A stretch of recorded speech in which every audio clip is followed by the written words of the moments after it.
So yesterday, DP Director April Bingham said that this crisis was caused by a simple weather-related power outage. But as you know, power outages happen all across the country all the time, and whole cities don't completely lose their water. And this is why we have redundancy systems in place, right? And so last week, April sent a letter to the EPA and said redundancy is a key feature of our system, ensuring that critical services remain uninterrupted despite the temporary unavailability of certain assets. A couple days later, that whole system failed, and now we were in a crisis. What is your reaction to that, and do you stand by the fact that this is just a simple weather outage issue? So the weather clearly caused the primary issue.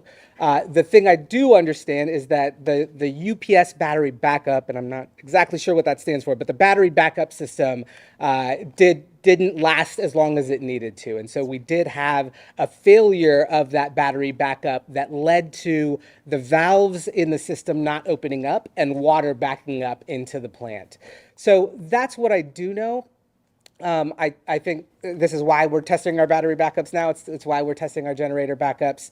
And I agree. I think at least what I heard about that statement, that redundancy is a key feature. And in this particular case, the power outage and then the failure of our battery backup system have led to the situation that we're at.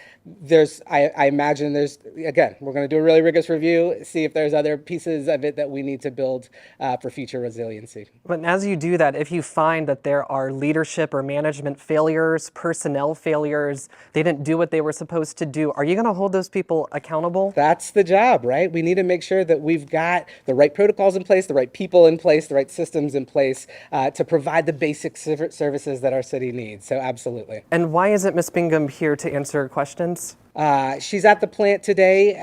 I thought that I had a good sense of what we needed. We were really focused on getting this testing protocol done and lifting the boiled water advisory, but she'll be available in the future.